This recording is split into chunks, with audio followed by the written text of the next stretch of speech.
Hello students, देखिए last class हम लोगों ने अपने चैप्टर कोऑर्डिनेशन कंपाउंड्स के अंदर बहुत कुछ डिस्कस कर लिया था। हम लोगों ने बेसिकली बात की थी कि आपके पास लिगेंड्स के टाइप क्या होते हैं on the basis of donor atoms. हम लोगों ने बाइडेंटेड लिगेंड्स पढ़े, ट्राइडेंटेड लिगेंड्स पढ़े, हम लोगों ने हेक्साडेंटेड लिगेंड्स तक लिगेंड्स को डिस्कस किया था।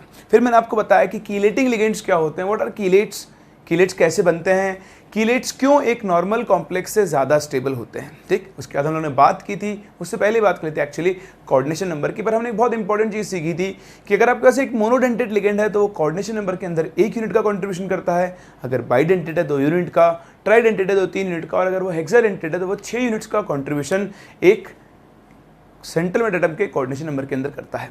आई होप डीपीपी आपने सॉल्व कर ली होगी, क्वेश्चन सॉल्व कर लिए होंगे उसके ऊपर बेस्ड। आज हम लोग वहाँ से आगे बढ़ने वाले हैं। जैसे मैंने आपसे कहा था कि क्लासिफिकेशन ऑफ लिगेंड्स अभी खत्म नहीं हुआ है, अभी हमें कुछ और इंपॉर्टेंट कैटेगरीज और टाइप ऑफ लिगेंड्स से मिलना है जिनको आप इस चैप्टर के अंदर आगे चलकर यूज़ करते रहेंगे। तो आइए शुरू करते हैं, बढ़ते हैं आगे अपने अगले टाइप ऑफ लिगेंड के साथ, जिसका नाम है एम्बीडेंटेड लिगेंड्स। क्या बोलते हैं हम इन्हें? एम्बीडेंटेड लिगेंड्स। देखिए क्या होते हैं एम्बीडेंटेड लिगेंड्स। ये वो लिगेंड्स होते हैं जिनके पास एक से ज़्यादा डोनर एटम्स होते हैं। क्या होते हैं? एक से ज़्यादा डोनर एटम होते हैं, लेकिन ये अपने सारे डोनर एटम्स को एक साथ यूज़ नहीं करते हैं। ये 2 डोनर एटम्स इनके पास होंगे तो उनमें से सिर्फ एक डोनर एटम को यूज़ करेगा, दूसरे वाले को उसी टाइम पर ये यूज़ नहीं कर सकता है। तो हाँ, ये बाइडेंटेड होते हैं, लेकिन ये कभी भी कीलेट फॉर्म नहीं करेंगे क्योंकि एक टाइम पर ये सिर्फ और सिर्फ एक ही डोनर साइट को यूज़ करते हैं। फॉर एग्जांपल मैं आपसे कहूँ CN- में आपके पास कार्बन भी डोनर है, नाइट्रोजन भी डोनर है। तो देखें, कार्बन डोनर है तो उस टाइम पर ये सिर्फ कार्बन के थ्रू कोऑर्डिनेट बॉन्ड बनाएगा, और जब नाइट्रोजन डोनर है तो हम इसको लिखते हैं इस तरह से, तब ये नाइट्रोजन के थ्रू बॉन्ड बनाता है। तो ऐसे लिगेंड्स, ऐसे बाइडेंटेड लिगेंड्स जो कि 4 मेंबर्ड या फिर 5 मेंबर्ड रिंग फॉर्म नहीं कर सकते हैं, है ना, क्योंकि आपको पता है 5 मेंबर्ड और 6 मेंबर्ड रिंग से स्टेबल होती है, तो फिर वो क्या करेंगे, एक एम्बीडेंटेड लिगेंड की तरह काम करेंगे। समझ रहे हैं आप इस चीज़ को? दूसरा एक बहुत ही सिंपल सा फंडा होता है, ये लिगेंड जैसे लिखा गया है, जैसे लिखा हुआ है CN-, जो पहला एटम होता है वो डिनोट करता है डोनर एटम को। किसको डिनोट करता है? डोनर एटम को। तो साइनाइड बेसिकली ऐसे लिखा हुआ है तो इसमें कार्बन डोनर है, ये ऐसे लिखा हुआ है तो इसमें कौन डोनर है? नाइट्रोजन। ऐसे होता है पास साइनेटो। साइनेटो क्या होता है आपका? SCN-। तो यहाँ सल्फर पहले लिखा गया, मतलब डोनर एटम कौन है? सल्फर। और ऐसे ही होता है आइसोथायोसाइनेटो, NCS-। तो बताओ यहाँ डोनर एटम कौन होगा? नाइट्रोजन होगा। तो एम्बीडेंटेड लिगेंड्स बहुत ही आसान है, ये वो बाइडेंटेड लिगेंड्स होते हैं जो एक बार में किसी एक ही डोनर साइट को यूज कर पाते हैं। So ligands having more than one donor site but at a time one type of donor site is utilized for donation are called ambidentate ligands। पहली चीज।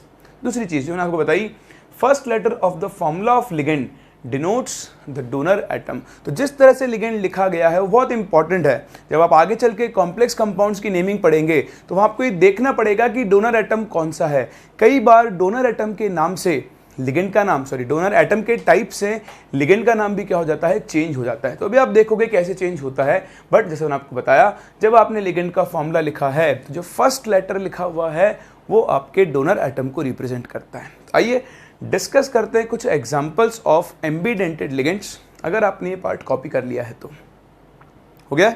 चलिए तो मूव करते हैं कि कौन कौन से हमारे पास लिगेंड्स हैं जो एम्बीडेंटेड लिगेंड्स होते हैं, क्या उनके नाम है और उनमें डोनर एटम कौन कौन होगा। तो सबसे पहले मैंने आपको बताया साइनाइडो विच इज CN-। तो साइनाइडो में आपका डोनर एटम कौन है? कार्बन। वहीं आप लिख सकते हो आइसोसाइनाइडो, जिसको आप लिखोगे NC-, और यहां आपका डोनर एटम कौन होगा? नाइट्रोजन होगा। ऐसे ही देखें, आप अगर लिखें OCN-, तो ये होता है साइनेटो। क्या होता है? साइनेटो। साइनेट का क्या हो गया? साइनेटो। और अगर ये लिखा हुआ है NCO-, तो इसको आप क्या कहोगे? इसको आप कहोगे आइसोसाइनेटो। तो देखिए यहाँ डोनर कौन है? ऑक्सीजन, और यहाँ डोनर कौन है? आपका नाइट्रोजन। सेम ऐसे ही आपके पास होता है थायोसाइनेटो। क्या होता है? थायोसाइनेटो। तो ये आप ऑर्गेनिक में बहुत सीख चुके हो कि जब भी O को S से रिप्लेस कर दो तो हम थायो प्रीफिक्स यूज करते हैं, तो ये बन जाएगा आपका ये साइनेटो, तो ये बन गया थायोसाइनेटो। बताओ यहाँ डोनर कौन होगा? हाँ, सल्फर, और उल्टा लिख दो तो ये आपका बन जाएगा आइसोथायोसाइनेटो। आइसोथायोसाइनेटो क्या बन जाएगा, NCS- और यहाँ डोनर एटम कौन होगा, नाइट्रोजन होगा। बोलो सही बात है। ऐसे ही एक और बहुत इंपॉर्टेंट यहाँ पे क्लास आती है, एक होता है आपके पास NO2- और एक होता है ONO-। इनके ना दो नोटेशन चला करते थे। पहले हम इसको बोलते थे N नाइट्राइटो। क्या बोलते थे, N nitrito. N stands for कि नाइट्रोजन के थ्रू बॉन्ड हो रहा है, यहाँ पर डोनर एटम नाइट्रोजन है। और इस वाले को हम बोलते थे O नाइट्राइटो, यानी डोनर एटम कौन है, ऑक्सीजन।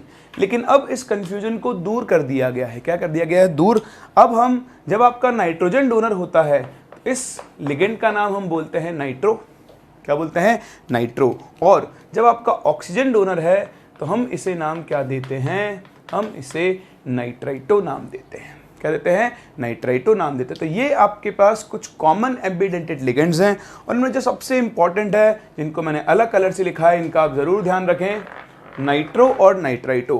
कहीं कहीं आपको N और O लिखा हुआ मिल सकता है, लेकिन अब इनका इतना यूज नहीं होता है। इंपॉर्टेंट चीज है, अगर नाइट्रो लिखा हुआ है तो नाइट्रोजन डोनर है, या फिर वाइस वर्सा, अगर NO2- लिखा है तो आप इसे नाइट्रो बोलोगे, और अगर ये ONO- लिखा है तो आप इसे नाइट्राइटो बोलेंगे। चलिए कॉपी करें, फिर हम बढ़ते हैं आगे। चलिए, तो ये देखने के बाद कि आपके एम्बिडेंटेड लिगेंड्स क्या होते हैं, हम मूव करते हैं अगली कैटेगरी के ऊपर, जिसका नाम है फ्लेक्सीडेंटेड लिगेंड्स। कौन से लिगेंड्स, फ्लेक्सीडेंटेड लिगेंड। नाम से पता लग रहा है, जिनकी डेंटिसिटी फ्लेक्सिबल हो, मतलब वो वैसे तो पॉलीडेंटेड होते हैं, पर वो अपनी मर्जी के हिसाब से, हाँ अपनी मर्जी के हिसाब से वो क्या कर सकते हैं, अपनी डेंटिसिटी को यूज कर सकते हैं। तो बहुत ही सिंपल है कि ligands which show variable denticity are called flexidentate ligand. जो एक से ज्यादा तरह की डेंटिसिटी शो कर सकते हैं, उन्हें हम लोग क्या बोलते हैं, फ्लेक्सीडेंटेड लिगेंड्स बोलते हैं। अब आप देखें, सवाल ये उठता है कि क्या हर पॉलीडेंटेड लिगेंड एक फ्लेक्सीडेंटेड लिगेंड की तरह काम कर सकता है। जैसे आपने देखा आपके पास बहुत सारे लिगेंड्स होते हैं, जैसे ऑक्सिलेट हो गया, C+O, C+O, O-, ये एक मल्टीडेंटेड लिगेंड है। इसके पास दो डोनर साइट्स हैं, तो ये चाहे तो एक बार में एक ही डोनर साइट यूज करे, ठीक है, हो सकता है एक बार में दोनों डोनर साइट यूज कर ले। तो कब ये एक डोनर साइट यूज करेगा और कब ये दोनों डोनर साइट यूज करेगा, ये आपको सीखना है ना। जैसे आपने देखा था, आपके पास इथाइलिन डाइअमाइन होता है, या फिर ट्राई इथाइलिन डाइअमाइन होता है, like this, sorry, di ethylene triamine. अब इसके पास 3 डोनर साइट्स हैं, तो 3 डोनर साइट्स है, तो अगर तीनों यूज कर लेगा तो ये एक ट्राइडेंटेड लिगेंड होगा। 3 में से सिर्फ 2 यूज करेगा तो ये कैसा लिगेंड होगा, आपका एक फ्लेक्सीडेंटेड लिगेंड होगा। लेकिन ऐसा नहीं है कि हर पॉलीडेंटेड लिगेंड फ्लेक्सीडेंटेड लिगेंड की तरह काम करे, ठीक है, कर सकता है, उसके पास एबिलिटी है।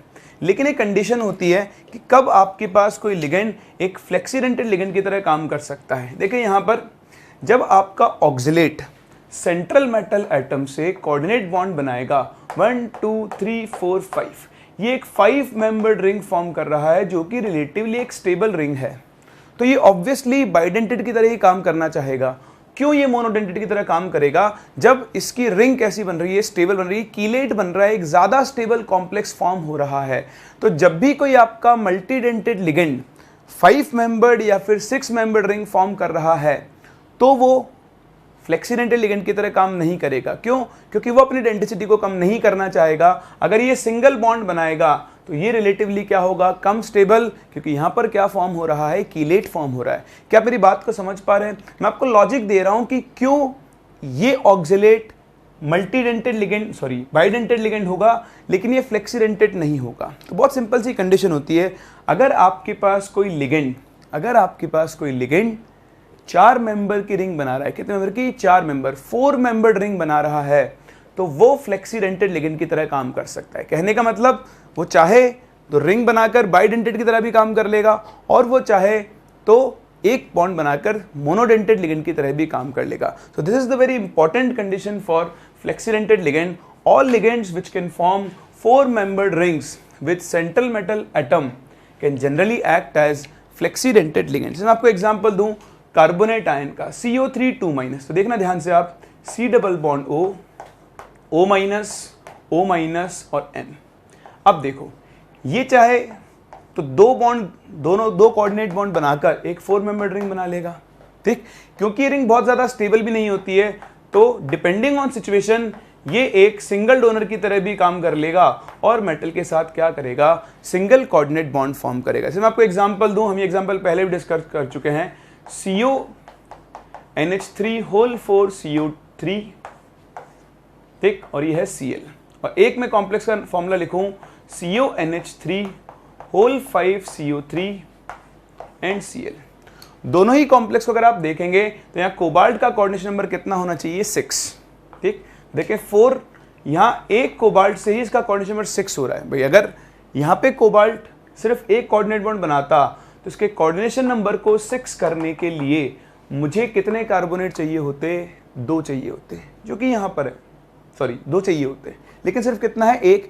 इसका मतलब ये कार्बोनेट यहाँ पर किसकी तरह काम कर रहा है, बाइडेंटेट लिगेंड की तरह काम कर रहा है। किसकी तरह काम कर रहा है, बाइडेंटेट लिगेंड की तरह। लेकिन यहाँ आप देखो 5 अमोनिया है तो आपको 6 कोऑर्डिनेशन नंबर करने के लिए सिर्फ एक CO3 चाहिए होगा, एक कोऑर्डिनेट बॉन्ड।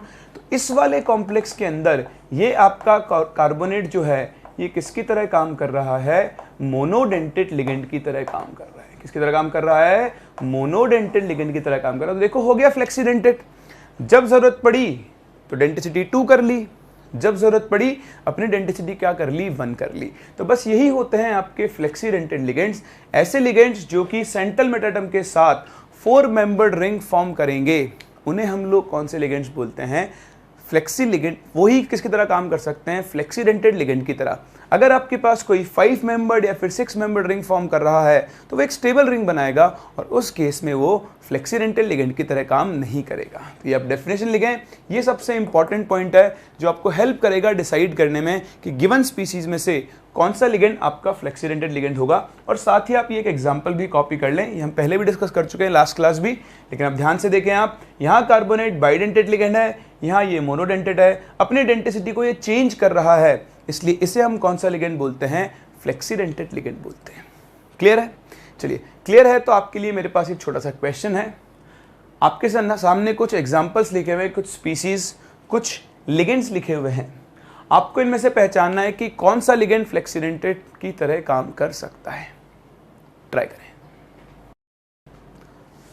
चलिए हो गया, तो और डिस्कस करते हैं कि इनमें से कौन कौन सा लिगेंड फ्लेक्सीडेंटेड लिगेंड की तरह काम कर सकता है और कौन सा नहीं। देखें NO2 माइनस, NO2 माइनस में आपके 2 ऑक्सीजन डोनर एटम्स हैं, आप चाहें तो इसको कोऑर्डिनेट बॉन्ड से बना लें, O माइनस। तो ये डोनर ये क्या करेगा, 4 मेंबर्ड रिंग फॉर्म करेगा, यानी ये एक फ्लेक्सीडेंटेड लिगेंड की तरह काम कर सकता है।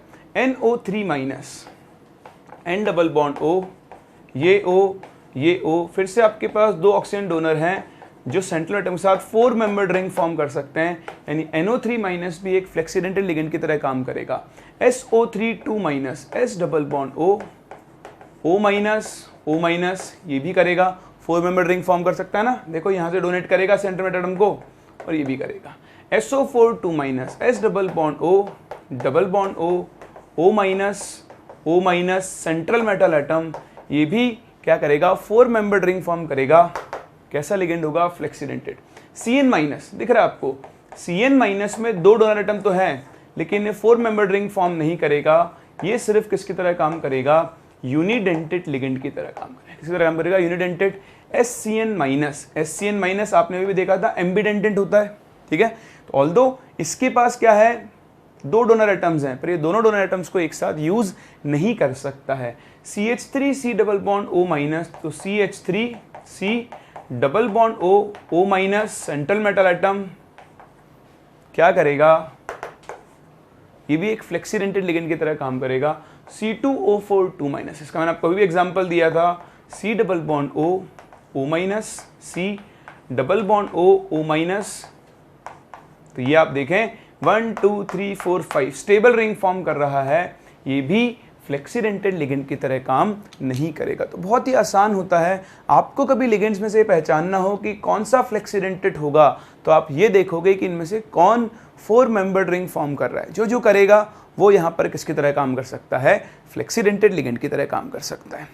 तो इसका मतलब ये हुआ कि कोई भी जो 5 और 6 मेंबर रिंग फॉर्म कर रहा है वो कभी भी फ्लेक्सीडेंटेड लिगेंड नहीं हो सकता है, दैट डिपेंड्स ऑन कंडीशन। जैसे हम उसका एक एग्जांपल देखें तो इथाइलिन डायमाइन टेट्रा एसीटेट, कौन, इथाइलिन डायमाइन टेट्रा एसीटेट को अगर आप देखो तो वैसे तो वो हेक्साडेंटेड लिगेंड होता है, लेकिन वो एक फ्लेक्सीडेंटेड लिगेंड की तरह भी काम कर सकता है depending on pH of medium. किसके ऊपर डिपेंड करेगा, पीएच ऑफ मीडियम पे डिपेंड करेगा। तो देखें सबसे पहले तो आप ये नोट लिख लें और कैसे काम करेगा वो मैं आपको बताता हूं। इथाइलिन डायमाइन टेट्रा एसीटेट का अगर हम स्ट्रक्चर बनाएं तो हमने देखा था CH2C double bond O minus, CH2C double bond O minus. Same इसी तरह यहां पर जो N होगा वो कनेक्ट होगा CH2C double bond O minus and this is again CH2C double bond O minus. अब इसकी जो डेंसिटी है वो डिपेंड करती है किस पर, मीडियम के ऊपर। देखो अभी ये किस फॉर्म में है, ये है इन the form of EDTA 4 minus.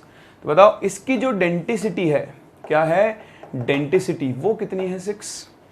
अब अगर मीडियम चेंज हो, है ना, एसिडिक बिहेवियर आए इसके अंदर, H प्लस बढ़े तो यहाँ पे किसी भी एक पर एक H लग जाएगा।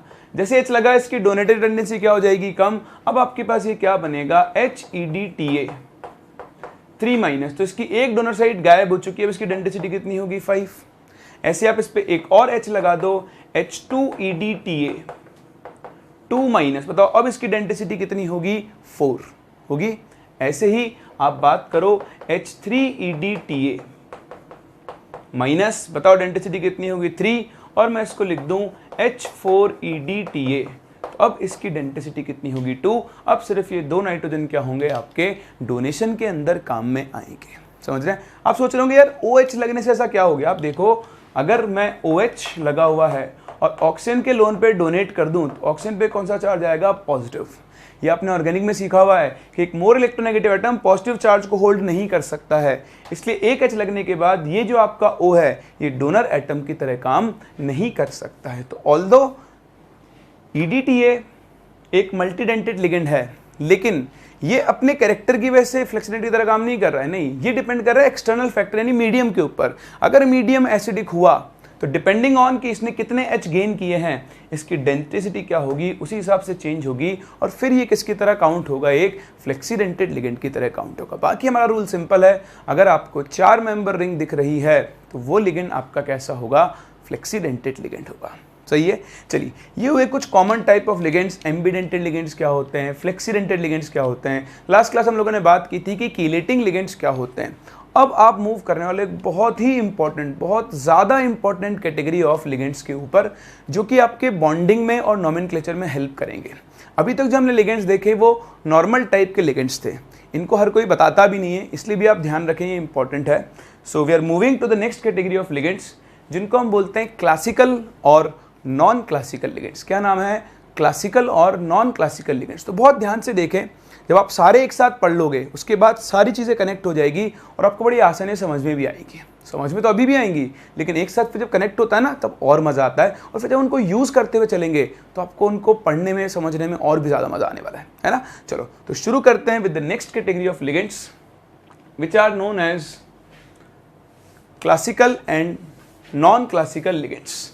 देखिए यहाँ पर हम लिगेंड्स का क्लासिफिकेशन कर रहे हैं on the basis of interaction between ligand and central atom. अभी तक हम लिगेंड्स को क्लासिफाई कर रहे थे लिगेंड की प्रॉपर्टी पे, लिगेंड पे चार्ज क्या है, लिगेंड की डेंसिटी क्या है, लिगेंड एक साथ कितने डोनर एटम्स को यूज कर रहा है, इन सब से बात कर रहे थे। अब हम बात करेंगे कि लिगेंड और सेंट्रल मेटल एटम आपस में किस तरह का बॉन्ड बना रहे हैं, किस तरह से एक दूसरे से इंटरैक्ट कर रहे हैं, उसके बेसिस पर हम लिगेंड्स को क्लासिफाई करते हैं क्लासिकल और सिंपल डोनर लिगेंड्स। देखें क्लासिकल और सिंपल डोनर लिगेंड्स वो होते हैं जो सेंट्रल मेटल एटम को अपने इलेक्ट्रॉन्स पेयर डोनेट करते हैं इन the form of sigma bonds. कौन से बॉन्ड्स, सिग्मा बॉन्ड्स, यानी ये डोनर्स सिर्फ और सिर्फ सिग्मा डोनर होते हैं और ये सिर्फ डोनर होते हैं, ये मेटल को देते हैं, उससे कुछ लेते नहीं है। क्या देते हैं, electron pair. So these are simple donor ligands which only donate electron pairs in the form of sigma dative bond to central metal atom.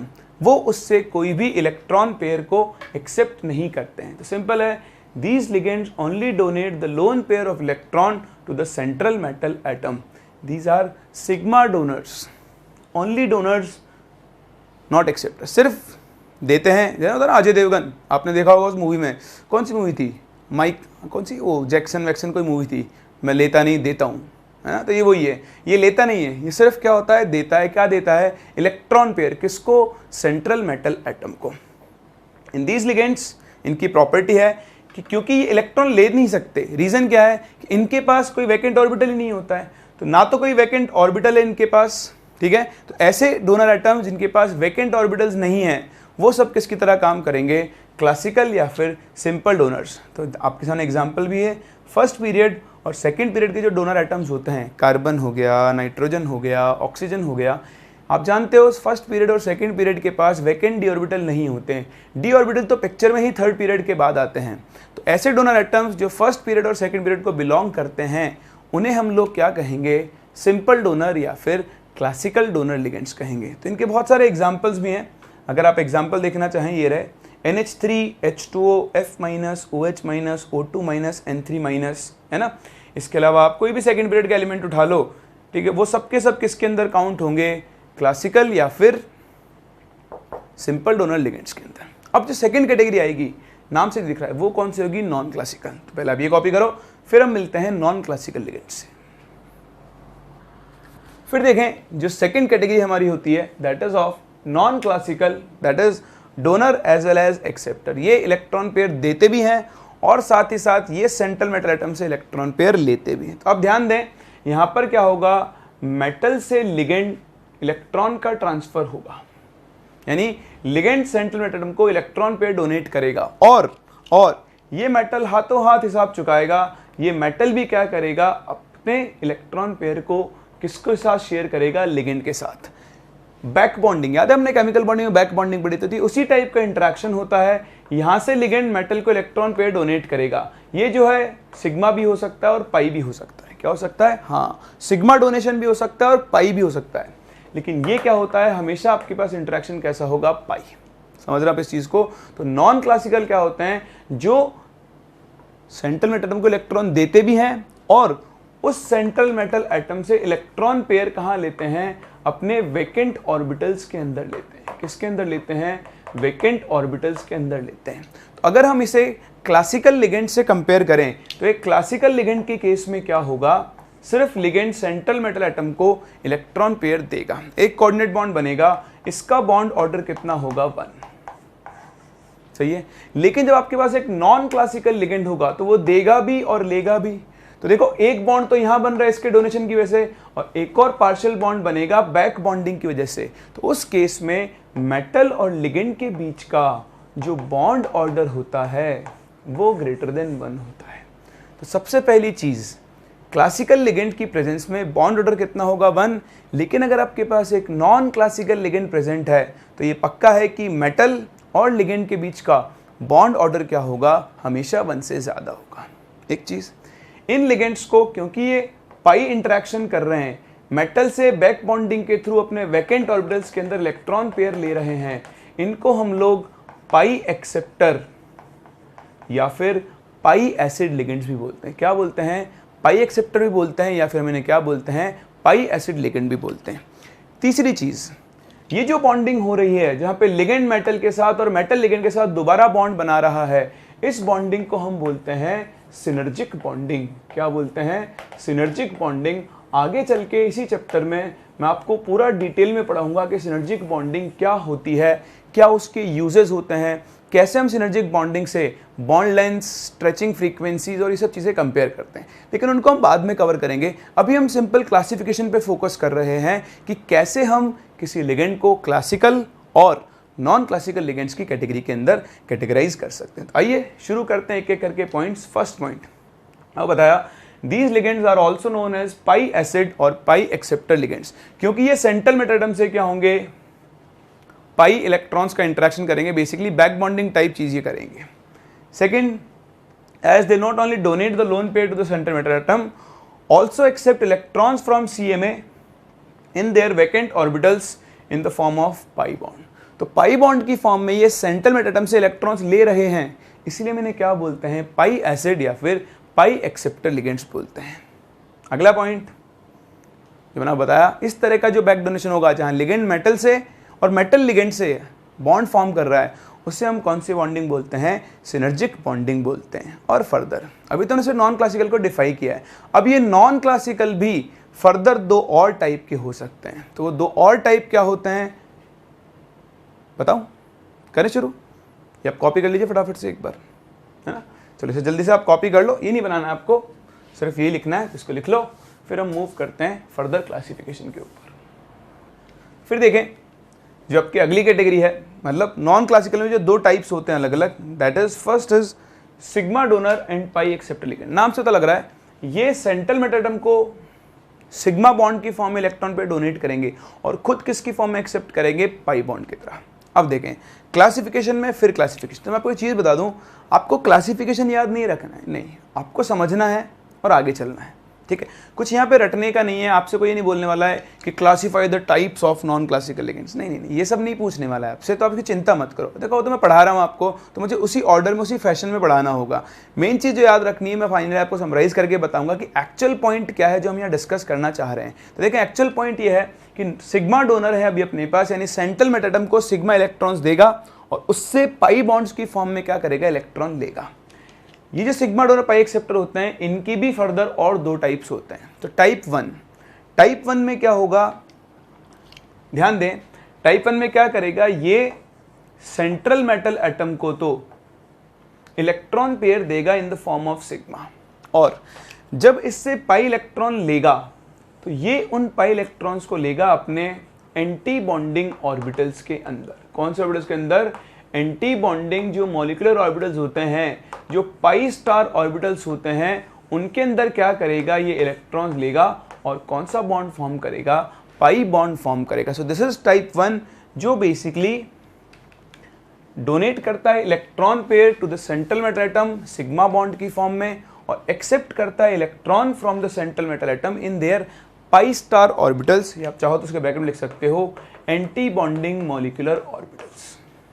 Example CO, NO, NO+, N2, O2, ये सब इसी तरह के एग्जाम्पल हैं। जो भी आपके पास ये डाई एटॉमिक मॉलिक्यूल्स हैं, जिनको आपने मॉलिक्यूलर ऑर्बिटल थ्योरी में भी पढ़ा हुआ है, ये सब के सब टाइप 1 लिगेंड्स के अंदर आते हैं, जो कि इलेक्ट्रॉन पेयर देंगे सेंट्रल मेटल एटम को और उससे पाई बॉन्ड की फॉर्म में क्या लेंगे, इलेक्ट्रॉन पेयर लेंगे। तो ध्यान से देखें, मैं आपको एग्जाम्पल देता हूँ CO का। अगर आप CO की बात करो तो CO में क्या होता है, एक तो देखो इसके पास लोन पेयर प्रेजेंट होगा, ठीक है, और दूसरा क्या होगा आपके पास, इसके पास वेकेंट पाई स्टार ऑर्बिटल्स होंगे, लाइक दिस होगा। तो ये क्या करेगा, सेंट्रल मेटल एटम को इलेक्ट्रॉन पेयर डोनेट करेगा और कौन सा बॉन्ड फॉर्म करेगा, सिग्मा। कौन सा बॉन्ड फॉर्म करेगा, सिग्मा। अब ये तो हुआ सिग्मा डोनेशन। फिर क्या होगा, मेटल के जो पास इलेक्ट्रॉन पेयर्स हैं, उन इलेक्ट्रॉन पेयर्स को ये क्या करेगा, अपने पाई स्टार ऑर्बिटल के अंदर अकोमोडेट करेगा और इस तरह से यहाँ पर क्या बनेगा, एक पाई बॉन्ड फॉर्म होगा। कौन सा बॉन्ड फॉर्म होगा, पाई बॉन्ड फॉर्म होगा। तो इस तरह से आपका डोनेशन होता है। और अब आप देखेंगे ध्यान से अगर, तो आप देखो यहाँ पे एक सिग्मा बॉन्ड बन रहा है, एक पाई बॉन्ड बन रहा है, यानी मैं पहले बोल चुका हूँ आपसे, मेटल और कार्बन के बीच का जो बॉन्ड ऑर्डर होगा वो 1 से बड़ा होगा, ठीक है। ये चीज़ हम और आगे चलकर डिटेल के अंदर डिस्कस करने वाले हैं, ठीक है, जब मैं आपको एक्चुअली पूरी सिनर्जिक बॉन्डिंग पढ़ाऊंगा। जैसे मैंने आपको बताया, इस बॉन्डिंग को हम किस बॉन्डिंग के नाम से जानते हैं, सिनर्जिक बॉन्डिंग के नाम से जानते हैं, सिनर्जिक बॉन्डिंग। तो अभी तो मैं आपसे एक छोटी सी चीज़ डिस्कस करने वाला हूँ, जिसको हम आगे चलकर पूरा डिटेल में भी डिस्कस करेंगे। आप ये देखें, ये CO बॉन्ड, क्योंकि यहाँ पर इलेक्ट्रॉन क्या आ रहे हैं, CO के pi star anti bonding molecular orbitals में आ रहे हैं। और ये आप बहुत अच्छे से जानते हो कि जब electrons anti bonding molecular orbitals में आते हैं, हाँ, तो बॉन्ड ऑर्डर क्या होता है, डिक्रीज होता है। क्या होता है, डिक्रीज। याद है बॉन्ड ऑर्डर का फॉर्मूला क्या बनता है, हाफ NB माइनस NA। तो अगर एंटी बॉन्डिंग के अंदर नंबर ऑफ इलेक्ट्रॉन्स बढ़ेंगे तो स्पीसी का बॉन्ड ऑर्डर क्या होता है, डिक्रीज। और जब भी बॉन्ड ऑर्डर डिक्रीज होगा तो बताओ बॉन्ड लेंथ क्या होती है, इंक्रीज होती है। तो सेम चीज यहां पर होती है। आप यहाँ पे ऐड भी कर सकते हैं कि since electrons from central metal atom are accepted in pi star orbitals of CO. The CO bond order C-O लिख रहा था आप इसे, CO बॉन्ड ऑर्डर क्या होता है, डिक्रीज होता है, और CO बॉन्ड ऑर्डर डिक्रीज होने की वजह से CO बॉन्ड लेंथ क्या होती है, इंक्रीज होती है. That is CO bond length in free CO is greater than CO bond length in this complex. तो आप हमेशा ध्यान रखना, जब भी इस तरह की सिनर्जिक बॉन्डिंग होगी, जब भी इस तरह का लिगेंड होगा जो सिग्मा डोनेट कर रहा है और पाई एक्सेप्ट कर रहा है, तो क्योंकि अपने एंटी बॉन्डिंग के अंदर इलेक्ट्रॉन्स को ले रहा है, उस केस में क्या होगा, बॉन्ड ऑर्डर यहां पर बढ़ेगा, सॉरी बॉन्ड ऑर्डर यहां पे कम होगा. बॉन्ड ऑर्डर कम होगा तो CO बॉन्ड की बॉन्ड लेंथ क्या होगी, बढ़ेगी. सेम चीज CN जब यहां होता तो वहां पर भी एप्लीकेबल होता. अब ये कैसे बढ़ती है, कितनी बढ़ती है, किसकी प्रेजेंस में बढ़ती है, अलग अलग केसेस में कैसे कंपेयर करते हैं, वो सब हम लोग बाद में कवर करेंगे. अभी आप सिर्फ ये देखें कि सिग्मा डोनर और पाई एक्सेप्टर लिगेंड का ये पहला टाइप है जिसमें आपके पास ऐसे मॉलिक्यूल्स हैं जिनको हमें मोटी से एक्सप्लेन करते हैं, और ये पाई इलेक्ट्रॉन्स को कहाँ पर लेंगे, अपने एंटी बॉन्डिंग ऑर्बिटल्स के अंदर लेंगे. अगर हम मूव करें टाइप 2 पर, देखिए टाइप 2 क्या होती है. टाइप 2 में भी क्या करेगा, वो इलेक्ट्रॉन पेयर तो सिग्मा की फॉर्म में डोनेट करेगा क्योंकि हम सिग्मा डोनर की बात कर रहे हैं, लेकिन जब वो पाई बॉन्ड बनाएगा, पाई इलेक्ट्रॉन लेगा, तब वो अपने वैकेंट डी ऑर्बिटल्स में लेगा. किस में लेगा, वैकेंट डी ऑर्बिटल्स में. बताओ वैकेंट डी ऑर्बिटल्स किन के पास होते हैं, वो एलिमेंट जो थर्ड पीरियड है उससे नीचे होते हैं. तो बेसिकली अब अगर आपके पास कोई भी थर्ड पीरियड का डोनर एटम होगा तो वो किसकी तरह काम करेगा, टाइप 2 के अंदर काउंट होगा. वो सिग्मा डोनर तो होगा ही होगा, साथ में क्या होगा, वो पाई एक्सेप्टर भी होगा. तो देखें टाइप 2 में अगर हम बात करें, these ligands donate the electron pair to the central metal atom and accept pi electrons from the central metal atom in their vacant d orbitals. तो मैं आपको इसका भी एक एग्जांपल दे देता हूं, जैसे PPH3 में क्या होगा, PPH3 में फॉस्फोरस के पास एक इलेक्ट्रॉन पेयर है, ठीक है. तो PPH3 इस तरह से, या PH3 ले लेता हूं मैं आपके सामने सिंपल सा एग्जांपल. तो अब अगर आप इसको देखो तो फॉस्फोरस के पास वैकेंट डी ऑर्बिटल्स होंगे और साथ ही साथ ये लोन पेयर होगा. तो इस लोन पेयर को ये मेटल को डोनेट करेगा और क्या बनाएगा, सिग्मा बॉन्ड. तो इस तरह से तो ये हो गया सिग्मा डोनर. अब जब ये मेटल से इलेक्ट्रॉन लेगा तो वो वैकेंट डी ऑर्बिटल्स के अंदर लेगा और यहां से इसका क्या होगा, पाई डोनेशन होगा. तो जो ये कैटेगरी है ये सिग्मा डोनर पाई एक्सेप्टर है, ये कैटेगरी भी सिग्मा डोनर और पाई एक्सेप्टर है. डिफरेंस इतना है कि ये अपने एंटी बॉन्डिंग मॉलिक्यूलर ऑर्बिटल्स में इलेक्ट्रॉन्स को लेता है, जबकि ये कहां पर लेगा, अपने वैकेंट डी ऑर्बिटल्स के अंदर इलेक्ट्रॉन पेयर को एक्सेप्ट करता है. तो कंप्लीट करें इसके एग्जांपल्स को.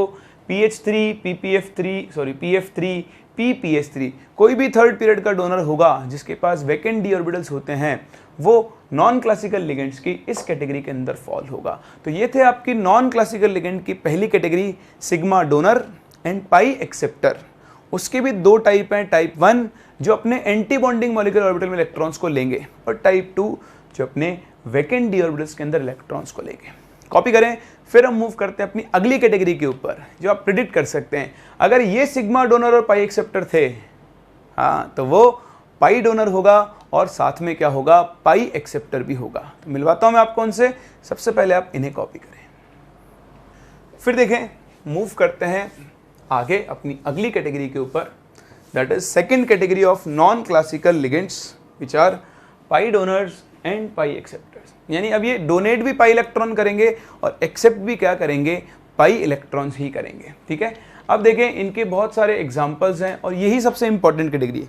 बाकी जो आपने पढ़ी ठीक है, लेकिन ये सबसे ज़्यादा इंपॉर्टेंट है और यही आपके नेमिंग के अंदर काम में आने वाली है. तो पाई डोनर एंड पाई एक्सेप्टर क्या होते हैं, जो लिगेंड से डोनेशन भी कौन से इलेक्ट्रॉन का करेंगे, पाई इलेक्ट्रॉन क्लाउड का, और एक्सेप्टेंस भी कौन से बॉन्ड्स के थ्रू होगी, पाई बॉन्ड के थ्रू होगी. ठीक है. तो इसके अंदर मैं आपको एक एग्जांपल देता हूं. ठीक है. फिर हम डेफिनेशन वगैरह तो लिख ही लेंगे, उसमें कोई दिक्कत है नहीं आपको.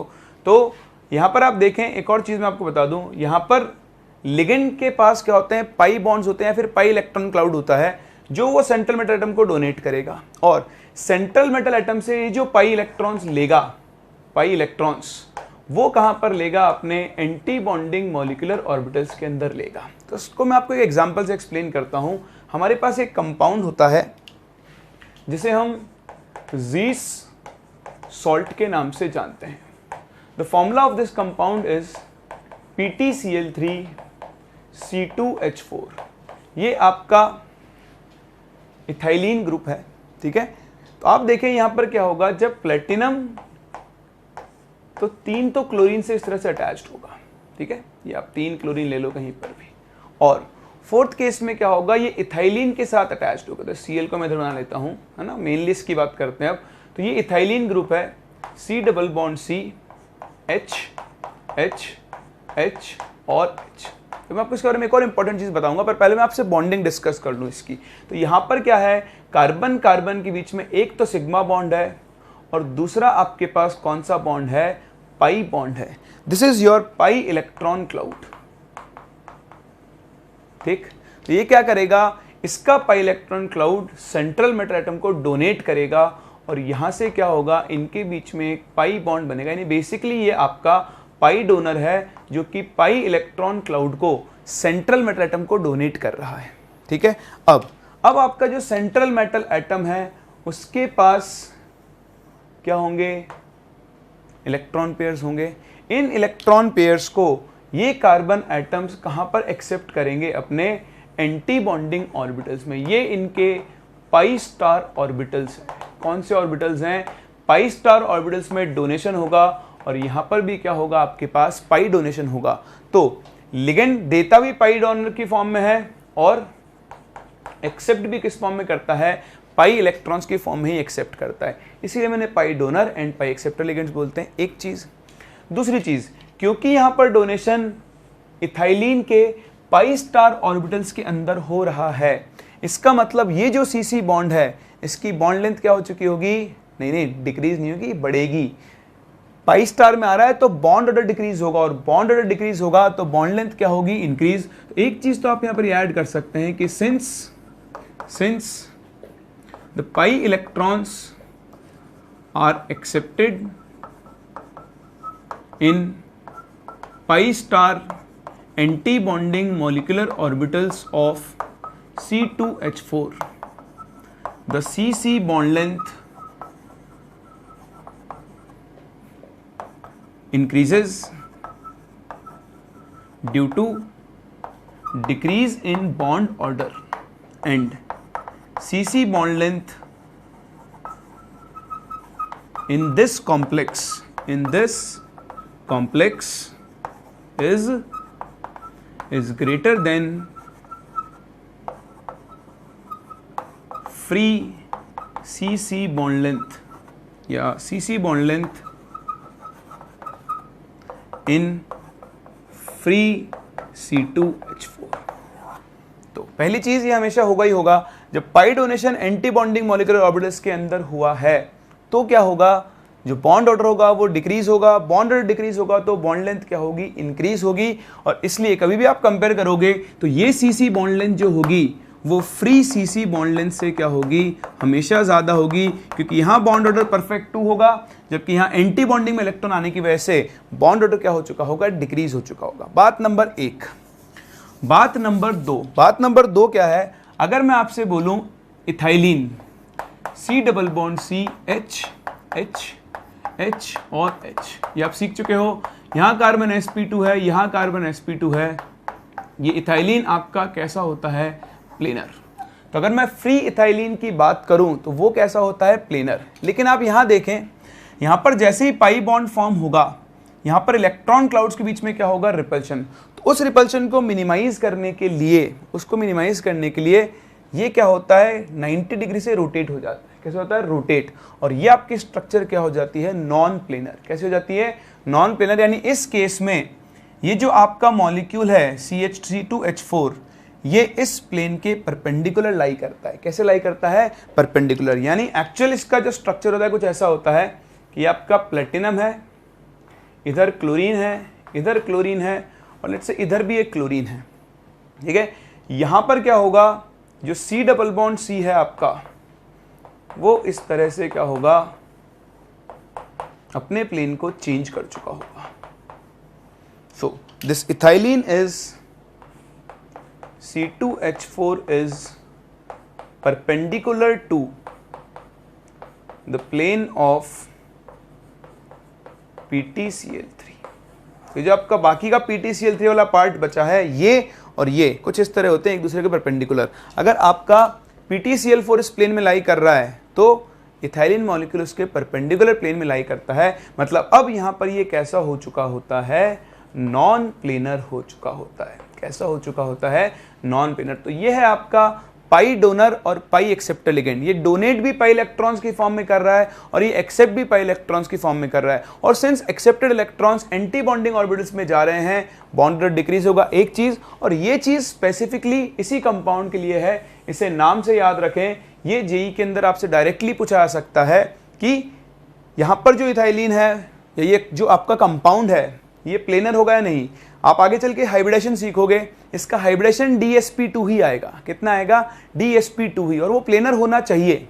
लेकिन ये कैसा होता है, नॉन प्लेनर, क्योंकि यहां पर ये क्या कर रहा है, पाई बॉन्ड फॉर्म कर रहा है। तो रिपल्शन को मिनिमाइज करने के लिए मॉलिक्यूल रोटेट होता है और ये इसके प्लेन के क्या होता है, परपेंडिकुलर आ जाता है।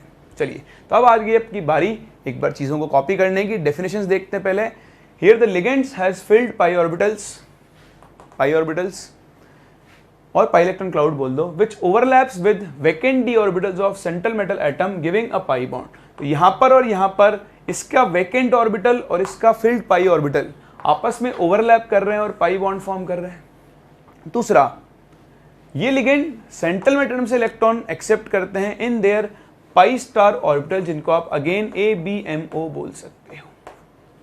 ठीक है, और ये आपके पास एग्जाम्पल है, तो ये पहले आप ये कॉपी करें, ये कॉपी करें, और इसके बाद एग्जाम्पल की फॉर्म में आप कॉपी करेंगे जी सॉल्ट को। चलिए कॉपी करें, ये अकेला है। अब इसके बारे में मुझे आपको और बहुत सारी चीजें बतानी है। ठीक है, अभी तो ये बताया कि कैसे डोनेशन हो रहा है और उसका क्या इम्पैक्ट हो रहा है। फिर इनकी नेमिंग करते टाइम हम एक बहुत इंपॉर्टेंट चीज काम में लेते हैं, जो मैं आपको थोड़ी देर बताता हूं, बस आप इसको फटाफट से कॉपी करें। फिर देखो, एक और बहुत ही काम की चीज जो आपको यहाँ पर सीखनी है। तो आपने देख लिया है कि बॉन्डिंग कैसे हो रही है। ठीक है, अब क्या होते हैं, जब आपके पास इस तरह के लिगेंड्स आते हैं तो इनकी नेमिंग के टाइम हमको एक काम करना होता है, वो बड़ा इंपॉर्टेंट है। आप ध्यान रखें कि व्हाइल नेमिंग these complexes या these ligands, eta to the power x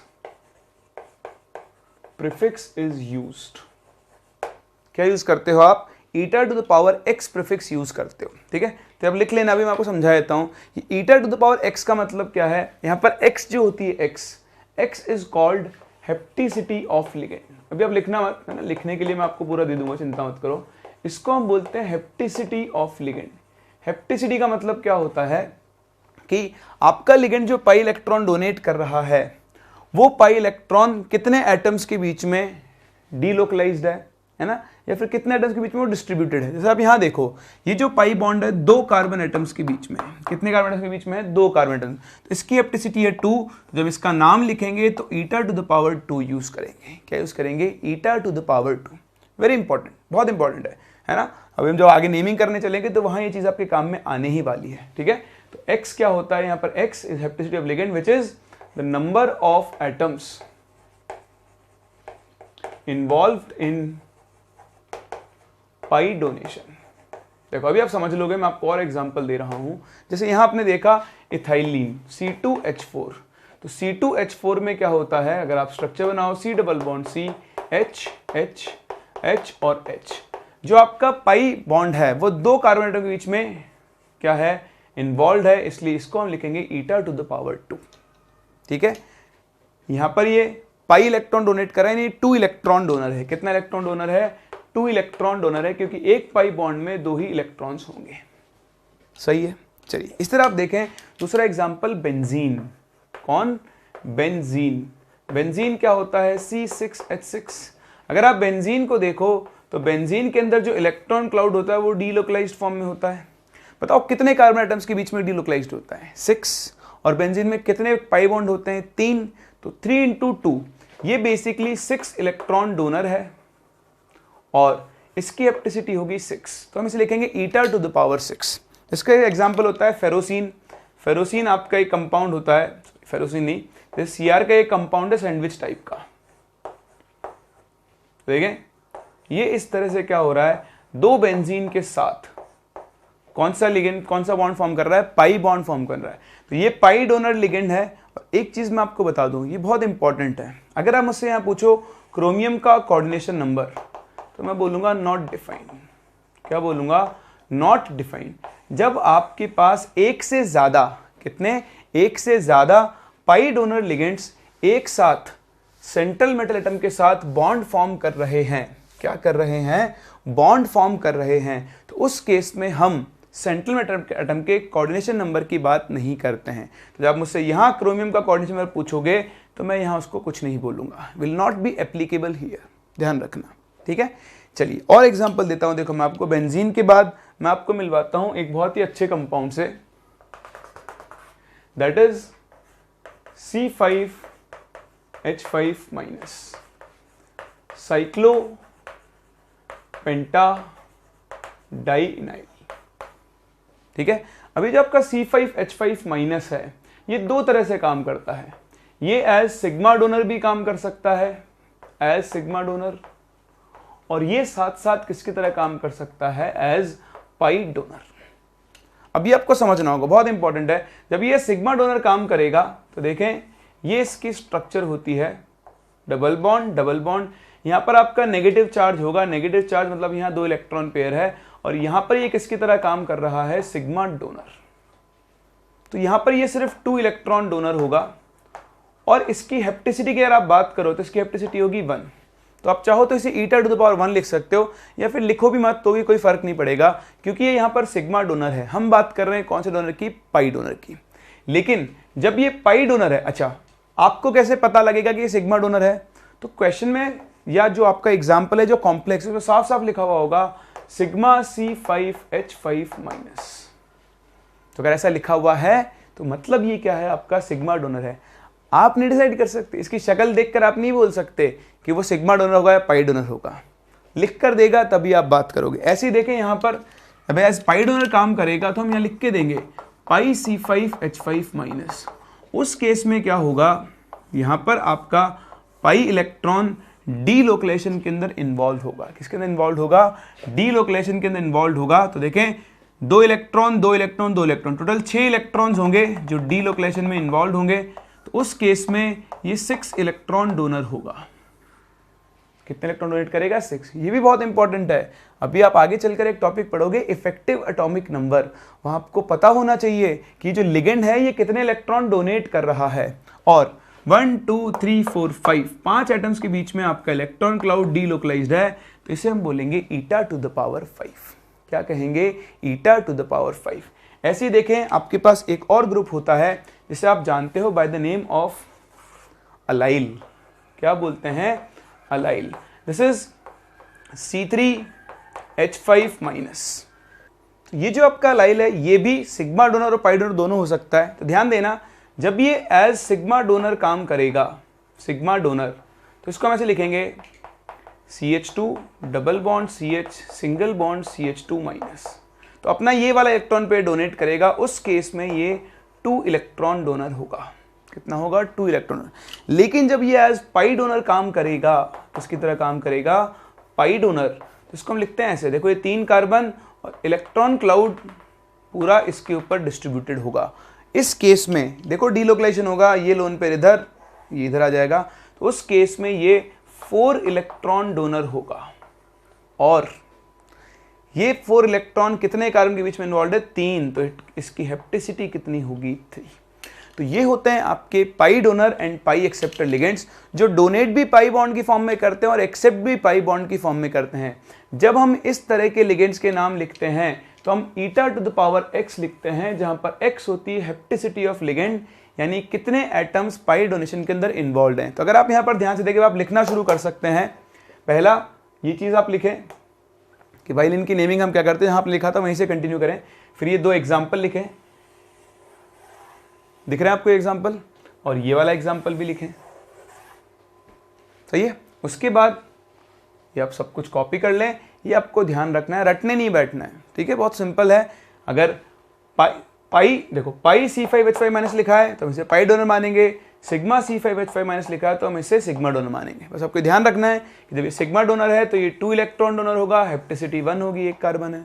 और जब ये पाई डोनर है तो ये आपका 6 इलेक्ट्रॉन्स क्या होंगे, पूरी रिंग में डीलोकलाइज्ड होंगे, उस केस में ये 6 इलेक्ट्रॉन डोनर होगा और इसकी हेप्टिसिटी कितनी होगी, 5 होगी, इसलिए हम इसके लिए ईटर⁵ प्रीफिक्स यूज करेंगे। चलिए कॉपी करें। ये थे आपका classification of ligands, different types of ligands, उनमें सबसे इंपॉर्टेंट थे ये आपके pi donor and pi acceptor ligands. Copy करें, फिर हम मूव करते हैं अपने अगले टॉपिक के ऊपर, that is called oxidation number. हाँ, ऑक्सीडेशन नंबर आपने पढ़ा हुआ तो है, लेकिन यहाँ पर वो आपके बहुत काम में आने वाला है जब आप इसकी नेमिंग करोगे। तो देखते हैं कैसे हम यहाँ पर ऑक्सीडेशन नंबर कैलकुलेट करते हैं। फिर देखें, मूव करते हैं अपने अगले एक और इंपॉर्टेंट टॉपिक के ऊपर, जिसका नाम है ऑक्सीडेशन नंबर। ऑक्सीडेशन नंबर आप लोगों को कैलकुलेट करना बहुत अच्छे से आता है क्योंकि आप लोगों ने पहले से ही सीखा हुआ है, लेकिन स्टिल हम लोग बात करते हैं, देखें, क्योंकि यहाँ पर थोड़ी सी चीज़ें हैं जो आपको ध्यान देकर सीखनी होगी। तो next topic is oxidation number. देखते हैं क्या होता है ऑक्सीडेशन नंबर और कैसे हम ऑक्सीडेशन नंबर को कैलकुलेट करते हैं। अगर हम डिफाइन करने चलें तो it simply can be defined as the charge present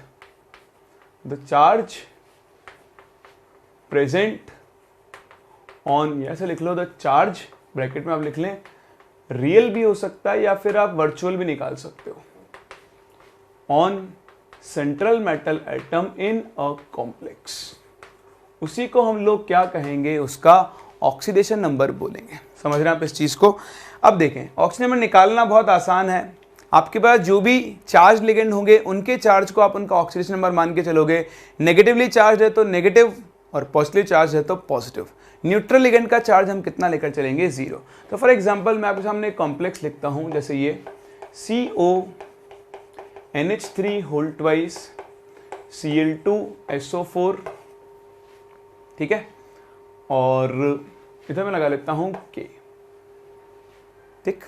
तो आप देखो, अगर यहाँ पे आप कोऑर्डिनेशन नंबर देखें तो ऑक्सीजन नंबर निकालो, पोटेशियम एल्कली मेटल है, या तो ऐसा करो इसको K प्लस और माइनस की फॉर्म में अलग अलग कर दो, तो इस पे ओवरऑल चार्ज है माइनस। NH3 न्यूट्रल लिगेंड है, मान लो आपका इसका ऑक्सीजन नंबर निकालना है X प्लस 2 इंटू NH3 कितना हो गया 0 plus 2 into chlorine is -1 plus sulphate पे चार्ज कितना होता है -2 इज इक्वल्स टू -1 होगा। यहाँ पर आप ध्यान से देखें 2 and 2 कोऑर्डिनेशन नंबर कितना आ रहा है 4, तो 6 के लिए यहाँ पर SO4 2- किसकी तरह काम कर रहा होगा, एक बाइडेंटेट लिगेंड की तरह काम कर रहा होगा। तो यहाँ पे आप X के लिए निकालेंगे तो X के लिए आपको कितनी मिल जाएगी +3, मतलब यहाँ पर कोबाल्ट का ऑक्सीडेशन नंबर कितना है +3 है।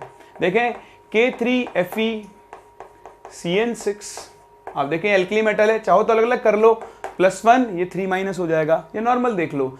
K3 एल्कली मेटल है, इसका चार्ज होगा +1 तो +3, Fe निकालना है 6 into cyanide is Cn -1, calculate करो इक्वल टू 0, नेट चार्ज तो X के लिए कितनी आ जाएगी +3। जैसे आप नॉर्मल कंपाउंड्स में करते हो वैसे ही करना है। जैसे मैं आपसे पूछूं NiCO4, तो ये कार्बोनिल है, न्यूट्रल होता है, निकल का ऑक्सीजन स्टेट यहाँ पर कितना होगा 0। अगर मैं आपसे पूछूं AgNH3(Cl), तो आप देखें न्यूट्रल है, silver X plus 0, chlorine -1 is equal to net charge 0। जब सिंपल चार्ज बैलेंस करके देख लो, ये Cl- तो इस पे आएगा प्लस, क्योंकि ये न्यूट्रल है तो पूरा पॉजिटिव चार्ज सिल्वर पर आएगा, और यहाँ सिल्वर का ऑक्सीडेशन नंबर भी कितना होगा +1 होगा। जैसे मैं आपसे बोलूँ AgH2O3(3-), ठीक, तो इस केस में क्या होगा, H2O3 थायोसल्फेट पे 2- चार्ज होता है, -2 इंटू 2 इज -4 इधर आके आएगा तो +4 बनेगा, 4 - 3 सिल्वर यहाँ पर भी कौन सी स्टेट में होगा, +1 ऑक्सीडेशन स्टेट में होगा। तो इस तरह से आप अलग अलग कॉम्प्लेक्सेस के अंदर सेंट्रल मेटल एटम का क्या निकाल सकते हो, ऑक्सीडेशन नंबर कैलकुलेट कर सकते हो। कर सकते हैं ना, आसान है ना। चलिए कर सकते हैं, आसान है, तो हम क्या करते हैं, कुछ एग्जाम्पल्स की प्रैक्टिस करते हैं। मैं आपके सामने यहाँ पर कुछ एग्जाम्पल्स लिख रहा हूँ, कुछ कॉम्प्लेक्स कंपाउंड्स लिख रहा हूँ, आपको उनका उनमें सेंट्रल में एटम का ऑक्सीडेशन नंबर निकालना है। Start with first is K4FeCN6, second is CuNH3 4 2+, third is COClNO2 NH3 4 NO3, next is FeEDTA minus, next is FeH2O 5 NoSO4, next is PtCl2 NH3 4। ये वाले में आपको थोड़ी प्रॉब्लम आ सकती है क्योंकि यहाँ पे कैटायन भी कॉम्प्लेक्स है और एनायन भी कॉम्प्लेक्स है। एक बार आप अपना कॉमन सेंस यूज करें, नहीं आएगा तो फिर हम लोग डिस्कस तो करेंगे ही इनको।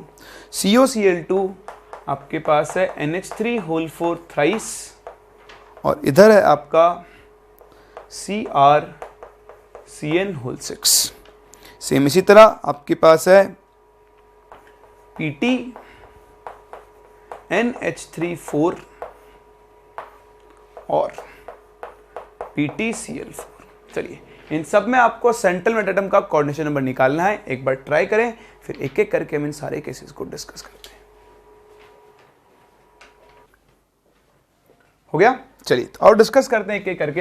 देखिए K4FeCN6, ये K4 तो इसको बैलेंस करने यहाँ पे 4 माइनस आएगा, -6 उधर गया, +4 में 4 माइनस है ना, मतलब +6 - 4 Fe आ जाएगा +2। NH3 न्यूट्रल है, जितना चार्ज यहाँ उतना ही कॉपर पे भी आ जाएगा। ये देखिए COClNO2 NH3 4 NO3, तो देखो NO3 पे होता है माइनस, इसको बैलेंस करने के लिए प्लस। अमोनिया आपका न्यूट्रल है, NO2 - Cl माइनस उधर गए प्लस, कोबाल्ट यहाँ कौन से स्टेट में आएगा +3। देखो आपने देखा भी था, हमने सीखा था 3D सीरीज के जितने भी +3 आयंस होते हैं उनका कोऑर्डिनेशन नंबर कितना होता है 6, 4 5 1 6 है। यहाँ पर है FeEDTA, अब आपको याद होगा EDTA होता था 4- इथाइलिन डायमाइन टेट्राएसिटेट, बस उधर गया, Fe पे कौन सा चार्ज आएगा +3। ये एक बड़ा ही इंपॉर्टेंट कंपाउंड है, शायद आपको याद भी आ गया हो, इसे हम बोलते हैं ब्राउन रिंग कॉम्प्लेक्स। कौन सा कॉम्प्लेक्स? Brown ring complex. कुड़ी ये नहीं तेरे ब्राउन रंग दे नहीं रिंग दे, ब्राउन रिंग कॉम्प्लेक्स है ये, उसी से याद रखना, हनी सिंह का गाना था ना, हाँ बस। यहाँ पर Fe होता है +1 स्टेट में, अगर आप याद रख पाओ तो वैसे ही। कैसे निकालोगे? सल्फेट -2 उसको बैलेंस करने के लिए +2, H2O न्यूट्रल है, अब बचा NO, तो आप बोलोगे सर NO तो न्यूट्रल होता है, NO न्यूट्रल तो होता ही है, NO कैटायनिक लिगेंड भी होता है, NO+ नाइट्रोसिल। तो ये यहाँ पर अब आपको ध्यान रखना होगा, ब्राउन रिंग कॉम्प्लेक्स में ये NO+ की फॉर्म में होता है, +1 उधर जाके -1 बनेगा, 2 में से 1 गया 1, और यहाँ Fe कौन सी स्टेट में होता है +1। ये जेई के फेवरेट कंपाउंड्स में से एक है। वैसे अब इतना यूज हो चुका है कि अब नहीं करते यूज, बट फिर भी देखो रिपीटेशन कभी भी हो सकता है, तो इसे आप ध्यान रखें। इस ब्राउन रिंग कॉम्प्लेक्स के अंदर Fe कौन सी स्टेट में होता है +1। चलिए यहाँ देखें, यहाँ आपको प्रॉब्लम आ सकती है, तो यहाँ आपके काम में आएगा कोऑर्डिनेशन नंबर का फंडा। जैसे मैंने आपको सिखाया था Pt +4 स्टेट में अगर है तो उसका कोऑर्डिनेशन नंबर कितना होगा 6। देखें 4 × 6 कोऑर्डिनेशन नंबर है, मतलब यहाँ इसका कोऑर्डिनेशन नंबर +4 होगा, सॉरी ऑक्सीडेशन स्टेट +4 होगा। अब इसके +4 को बैलेंस करो, इस पे +4 कब आएगा? जब यहाँ पर +2 चार्ज होगा, क्योंकि Cl के -2 उधर जाके 2 में ऐड होंगे, +4 बनेगा। तो इसके +2 को बैलेंस करने के लिए इस पर आएगा 2-, क्योंकि ये कैटायनिक है और ये एनायनिक है। अगर ये 2- है तो -4 उधर के जाके +4, यहाँ Pt कौन से स्टेट में होगा +2। यहाँ पर आए 4 × 2 6, मतलब कोबाल्ट यहाँ पर +3 स्टेट में होगा, ये पक्का है। तो देखो ये Cl2, ये न्यूट्रल, इसको हटा दो, -2 उधर जाके +3 कब बनेगा? जब इस पे चार्ज होगा +1 होगा। अब बड़ा ध्यान से देखें, यहाँ 3 है, ये कैटायन ये एनायन, क्रॉस मल्टीप्लाई करो, इस पे +1 चार्ज, तो इस पे चार्ज आएगा 3-, क्योंकि यहाँ ये 3 टाइम्स है, दिख रहा है आपको। अगर ये अकेला होता तो मैं इस पे भी -1 लगाता, लेकिन ये यहाँ पर 3 और लिखा हुआ है, तो उसकी वजह से ये -3 जाएगा। अब अगर ये -3, तो देखो क्रोमियम यहाँ कौन से स्टेट में आएगा +3।